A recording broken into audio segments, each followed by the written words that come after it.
think, as we all know, ministry-wise, 2020 and 2021 were really disastrous years.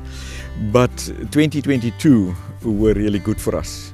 There were so many things that happened ministry-wise, and I was able to travel more, I was able to meet more people, and it was really wonderful to be able to invest in people's lives.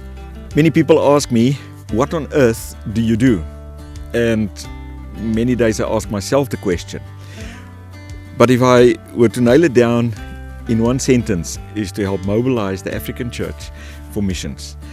Help come alongside African missionaries and move them from a place of calling to a place of ministry.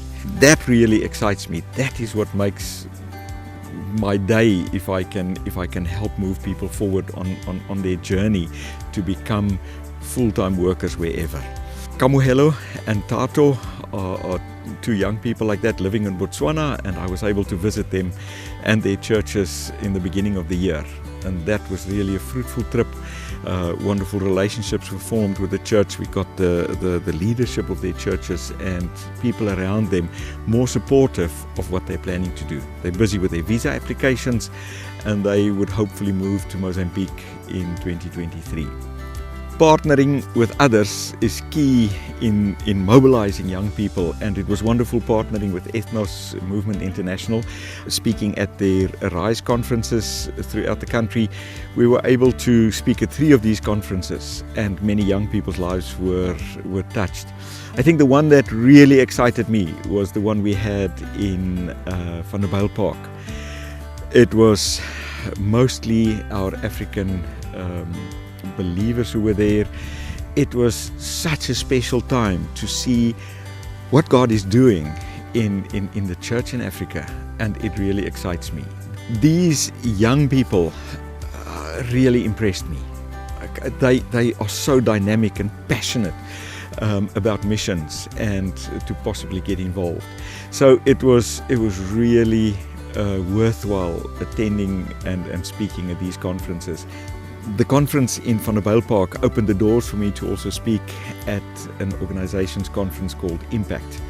And they basically mobilize young people and train them, and then they pass them on to other mission agencies. And as one of Africa Inland Mission's representatives, I was able to speak at this conference and touch lives with dynamic young people who are so excited and keen to get involved in missions.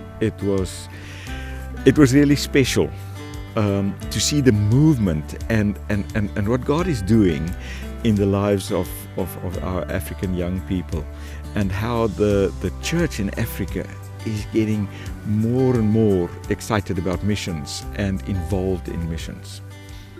Our work with Growing Nations is still ongoing, and my involvement with the Lesotho work is still there, and it's been wonderful to rub shoulders also with our team in Lesotho during this past year, and I've had several visits there. I also were able to take a group from Stellenbosch, 2 groups from Stellenbosch, one student group and one youth group, to the mountains in Lesotho, and to just expose them to the work of Growing Nations and to the wonderful Basotho people.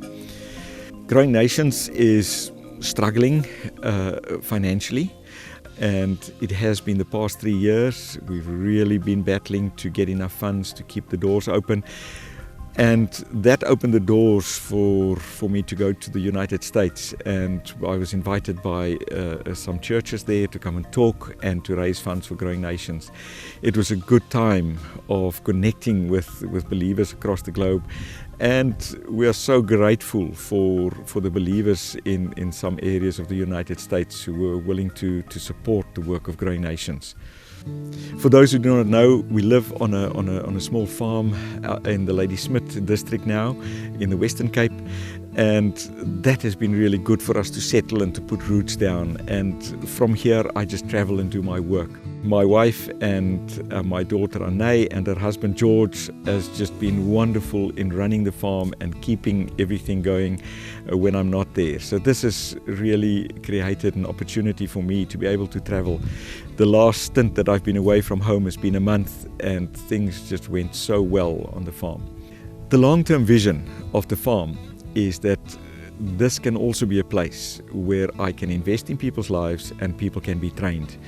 Anaya started a riding school with horses and an adventure camp with children. That's her ministry opportunity and investing in young people's lives. For myself, I would hope that people would be able to come to the farm, and we're going to have a house available for that, where I can do a lot of my training with people right here. Slowly but surely, this dream is growing, and we really pray that this will become a reality also in 2023. The highlight of 2022 has been Seychelles. I was able to come alongside the church in Seychelles. I had an opportunity to help two young people with a vision to work alongside Africa Inland Mission in Madagascar, Anil and Ashil, and their two children. They were struggling to raise support, and I was able to work alongside them and get their churches behind them. And a much bigger picture is slowly but surely unfolding in Seychelles, and we are very excited about that. The church in Seychelles is ready to send more missionaries. That has not been part of their culture, but we see the incredible potential of the Church of Seychelles to be able to send people close by to them, to other islands, and the potential and the open doors are really unlimited. We really thank you for your support over so many years of ministry and in this past year as well. So thank you very much from our side for your continued financial support. It is so much appreciated.